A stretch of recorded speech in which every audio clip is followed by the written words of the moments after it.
අද දෙසැම්බර් මාසේ 24 වෙනිදා නත්තල් දවසට කලින් දවස.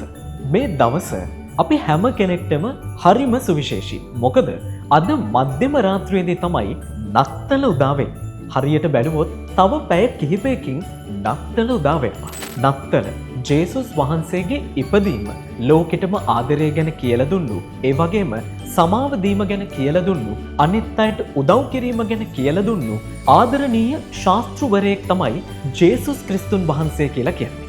ජේසුස් වහන්සේගේ ඉපදීමට මේ පැය කිහිපය ඇතුළත ලහි ලහියේ සූදානම් වෙනවා.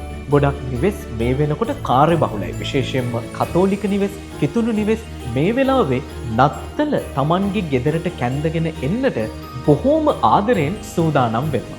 ඇඳුම් පැළඳුම් ලෑස්ති කරනවා. කෑම බීම ලෑස්ති කරනවා. ගෙදර වටපිටාව ලස්සන කරනවා. මේ හැම දෙයක්ම මේ විදිහට කරනකොට ජේසු කියලා දුන්නු දේවල් ගැන අනිවාර්යෙන්ම අපි මතක තියාගන්න ඕනේ. මොකද නත්තල කියන්නේ අනිත් අය අතරට ගෙන යන දෙයක්. අපි තනියම සමරන දෙයක් නෙමෙයි.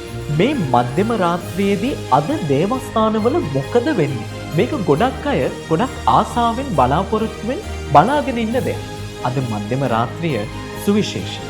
ඔබ ළඟම තියෙන දේවස්ථානයට ගියොත් ඔබට බලන්න පුළුවන් දේවස්ථානයේ සීනු නාදයේ මැද්දේ ක්‍රිස්තුන් වහන්සේගේ උපත ලෝකවාසී කිතුණු ජනතාව උත්කර්ෂවත් ලෙස සමරනවා. කෙසේ නමුත් මේ අවුරුද්දේ කතෝලික ජනතාවට, ලාංකීය කතෝලික ජනතාවට උපරිම උත්කර්ෂවත් අයුරින් මේ ක්‍රිස්තෝත්පත්ති මංගල්‍ය සමරන්නට ලැබෙන්නේ නැහැ. ඒ පහුගිය දිනවල ඇදහැළුණු අධික වර්ෂාව සහ දික්වා සුළුකුණාටුවත් එක්ක ආපදාවට පත් වෙලා ඉන්න අපේම ආදරණීය සහෝදරයින්, විපතට පත්වෙච්ච අපි අතරින් සමුගත්ත අපේ ආදරණීය සහෝදරයින් සිහිපත් කරමින් මේ නත්තල සමරන නිසා. කොළඹ අගරදුගුරු අතියතුම් දේවධර්මාචාර්ය මැල්කම් කාදිනල් රංජිත් හිමිපාණන් පවා ප්‍රකාශ කළා මේ නත්තල චාම් අර්ථාන්විත නත්තලක් කරගන්න කියලා. ඉතින් තව පැය කිහිපයකින් උදා වෙන මේ නත්තලට ඔබ අර්ථාන්විතව සූදානම් වෙන්න. හරි විදිහට සූදානම් වෙන්න. හෙට නත්තල් දවසේ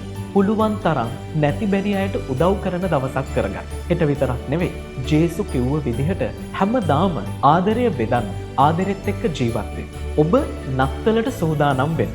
ඔබ සූදානම් වෙනකොට ඔබේම සහෝදරයා ඔබ සූදානම් වෙන ආකාරයටම සූදානම්ද කියලා බලන එක ඔබේ යුතුයකමක් නෙවෙයි.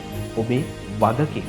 මොකද ජේසු කිව්වේ ආදරය ගැන. ඉතින් ආදරය බෙදමින් අර්ථාන්විත නත්තලකට සූදානම් වෙන්න කියලා අපිත් ඔබට ආදරෙන් මතක් කරනවා. තව පැය කිහිපයකින් උදා වෙන නත්තල සාමය, සතුට, සෞභාග්‍ය ඒ වගේම ඔබේ බලාපොරොත්තු මල්පල ගැන්වෙන සුබම සුබ නත්තලක් වේවායි කියලා අපි හදවතින්ම ඔබට ප්‍රාර්ථනා කරනවා.